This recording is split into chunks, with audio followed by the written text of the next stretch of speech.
You want your daughter to go back to school, to secondary school? Well, yeah, she does, and she hasn't got any health issues. So my thoughts have been coming for the last week or so, is that if two schools were to twin together, scrap the uniform for a few weeks, is to put the non-vulnerable children, like my child, back into their school with the non-vulnerable teachers who want to learn, with conditions of being careful, this, that and the other, but go back to as per normal as they can, because most of them know, over sevens, know and understand this virus has been potentially deadly, and they can keep their cleanliness to, as much as they can.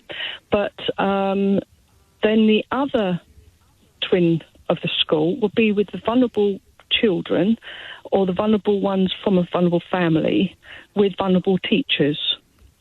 And then they keep the 2 metre distancing and 15 maximum and keep it there. But the ones that want to go back and be normal, because if you're saying that children are not transmitting the disease, why are we treating them like dirt?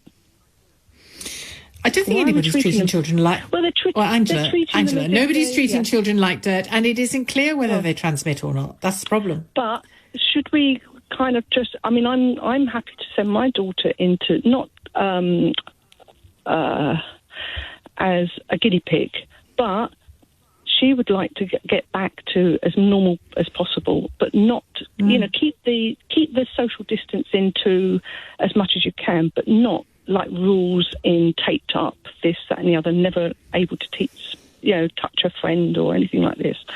It's just to be put back to normal and get. But Angela, normal. You can't say keep social distancing and then poo-poo the idea that you can't touch a friend.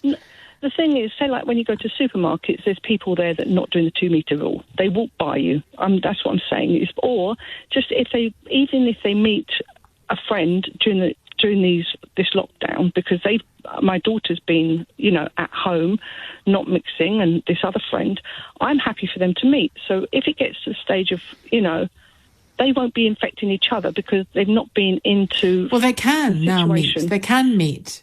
They can meet, why can't they meet now at school if they all say, like, okay, don't go out and be silly? Well, isn't it obvious, Angela? Isn't it obvious why it's more complicated than if you just arrange to meet somebody safely at 2 metres distance, if you're all in the same playground or the same field or the same school hall or the same school classroom? They don't have to do the 2 metre rule in the sense of they've been in their house locked down and we've been out for 8 weeks. I mean, we were told for 14 days in before. Now it's like forever. Is this 2 metres going to be forever?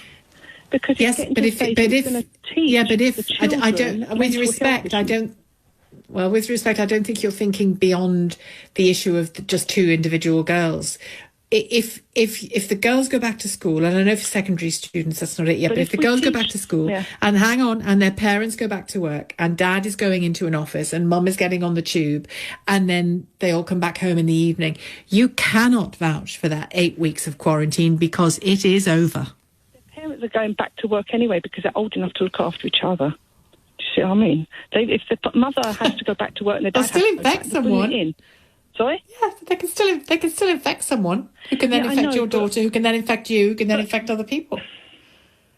I don't think you're getting how this works, Angela. That's why I'm saying if you've got vulnerability into the thing, go to the vulnerable school. The thing is, we're teaching the children mental health issues that they are going to have to do this for the rest of their life because they're not. We're making a problem that's not there. And I just think, in what way is the problem not there? We can't live 2 metres away from everybody for the rest of our lives. Nobody's suggesting it's for the rest of our lives. Not at this stage. If there's no vaccine, and if it's going to be 5 years before the vaccine comes along, which is another part, it's going to be forever. Yeah, but in what way do you say this is a problem that doesn't exist? Because Angela, look at the infection rate. Look, it's still there, and this is why we're all in pretty severe. Well, hang on, but that's why we're all in pretty severe lockdown. Also, look at the rate of people dying, still in hundreds on a daily basis. Right now, I know those figures have a lag, but they're still huge figures. Now, you cannot say that we are acting about a problem that doesn't exist. Infection, and a lot of it is still out there. Trust me, I'd be out there if it wasn't. It's out there. Of course it is.